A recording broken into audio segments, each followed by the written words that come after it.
अस्सलाम वालेकुम स्टूडेंट्स, कैसे हैं आप? उम्मीद है कि आप खैरियत से होंगे। अल्लाह आपको बहुत खुश रखे और ख़तरनाक बीमारियों से महफूज रखे। Welcome to my physics class.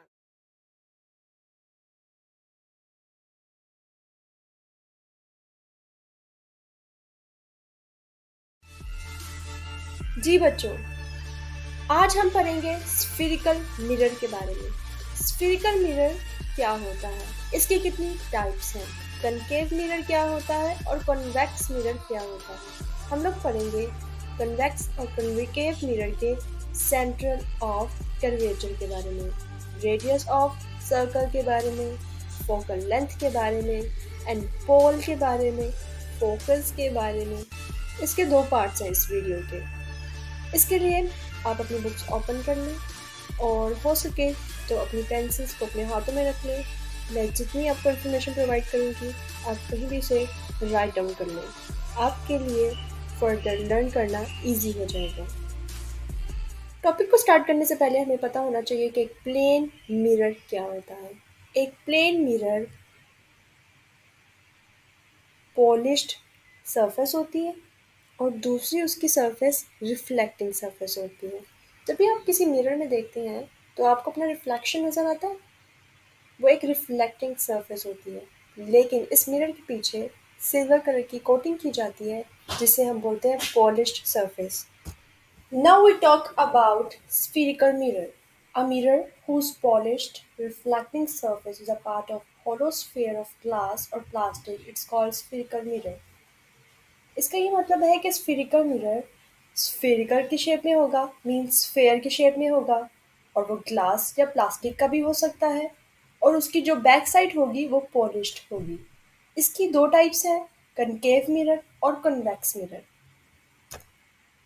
Ji students, अभी हम बात कर चुके हैं स्फेरिकल मिरर के बारे में और हमने ये पढ़ा है कि इसकी दो टाइप्स हैं, एक कनकेव और एक कन्वेक्स मिरर। लेफ्ट साइड पे आपको जो डायग्राम नजर आ रही है, आपने नोटिस किया होगा ये स्फीयर की फॉर्म में है। इसकी जो शेप है वो स्फेरिकल है, लेकिन मैंने इस सर्कल को हाफ जो है ब्लू के साथ ब्लू लाइन के साथ प्रोमिनेंट कर दिया। इसकी कर्व्ड सरफेस शो हो रही है। इसकी ऑपोजिट साइड पे देखा जाए, जैसे आपको सर पे बाल नहीं होते, ऐसे बाल से लगे हैं। ये बाल जो है वो रिप्रेजेंट कर रहे हैं कि ये वाली जो ऑपोजिट साइड है वो पॉलिश्ड सरफेस है, और जो एरो से आपको शो हो रहा है वो इसकी रिफ्लेक्टिंग सरफेस है। अगर जो ब्लू के साथ एक प्रोमिनेंट लाइन शो हो रही है, अगर आप देखा जाए तो ये एक गार की शेप दे रहा है, एक केव की शेप दे रहा है। जब लाइट इस केव के अंदर जाती है तो हम कहते हैं कनकेव मिरर, मतलब एक गुफा के अंदर जाएगी। ये सरफेस जो हमने कर्व की है ये पॉलिश सरफेस है। लाइट इससे रिफ्लेक्ट होगी और लिफ्ट रिफ्लेक्ट होने के बाद बाहर की तरफ आएगी। लेकिन एक अंदर वाली साइड से रिफ्लेक्ट होना, एक गुफा के अंदर जाके लाइट का रिफ्लेक्ट होना, इसको हम कहेंगे कनकेव मिरर। जबकि राइट हैंड साइड पे आपके पास है, मैं भी नहीं बताऊंगी, लास्ट में पता चलेगा कौन सा मिलेगा। अब जो यहाँ पे हम लोगों ने स्फेरिकल शेप है, लेकिन आपने नोटिस किया होगा जैसे कि जो अंदर वाली साइड है उसमें आपके बाल हैं। अभी मैंने बताया कि जो बाल है वो रिप्रेजेंट कर रहे हैं कि जो सरफेस है वो पॉलिश्ड है, और जो बाहर इसकी आउटलाइन है वो इसकी रिफ्लेक्टिंग सरफेस है, जो कि मैंने एरो से शो भी किया है। अब जिसकी कर्व्ड साइड है लाइट वहां से टकराएगी, इसको हम बोलते हैं कन्वेक्स मिरर। ये दोनों कौन से मिरर हैं? Spherical mirror. अब इसको स्फेरिकल मिरर क्यों बोला जाता है? अभी इमेजिन कीजिए कि आपके पास स्फेयर है। आपको पता है कि स्फेयर और सर्कल दोनों चीज़ें डिफरेंट है। ये सर्कल नहीं है, ये स्फेयर है, मीन्स ये 3D में मौजूद है। आप इसको 3D अज्यूम करें। आपने बाहर से पॉलिश्ड करना स्टार्ट कर दिया। आप इस सर्कल में देखें कि आपके पास लेफ्ट साइड पे जो बाल हैं वो अंदर की तरफ बने हुए हैं। बाल रिप्रेजेंट कर रहे हैं कि जो सरफेस है वो अंदर की तरफ पॉलिश्ड है, इसकी जो रिफ्लेक्टिंग सरफेस है वो आउटलाइन है। तो जो आउटलाइन है वो क्या होगा, कौन सा मिरर होगा? Convex mirror.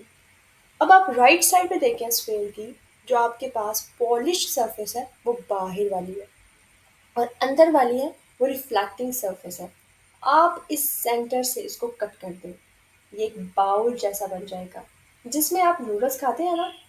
तो क्या ये कनकेव मिरर बनेगा? इसकी रिफ्लेक्टिंग साइड क्या है? अब इसको कट कट कट करते जाए, बाद में जो साइड आई है क्या ये कन्वेक्स मिरर नहीं है?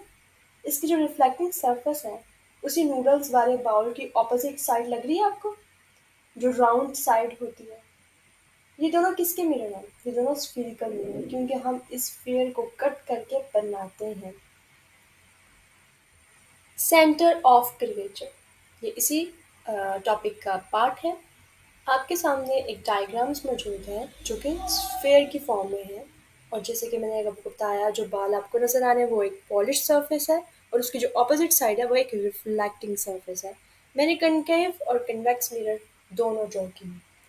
अब स्फेरिकल मिरर को हमने काट कर बनाया है। स्फेयर का जो सेंटर होता है, स्फेयर का जो सेंटर होता है, इस सेंटर को बोलते हैं सेंटर ऑफ कर्वेचर। अभी हम लोग सेंटर ऑफ कर्वेचर के बारे में पढ़ के आए हैं, जिसकी डेफिनेशन कुछ यूं है। A spherical mirror is a part of a sphere. The center of the sphere is called center of curvature. कि जो स्फीयर का सेंटर है वो सेंटर ऑफ कर्वेचर करवाएगा, कहलाएगा। बहुत ज़्यादा इजी है। अब हम पढ़ेंगे पोल के बारे में। ये पोल क्या है, इसकी डेफिनेशन कुछ मैं इंग्लिश में रीड कर दूँ। It is the mid point of the curve surface of spherical mirror. It is called vertex.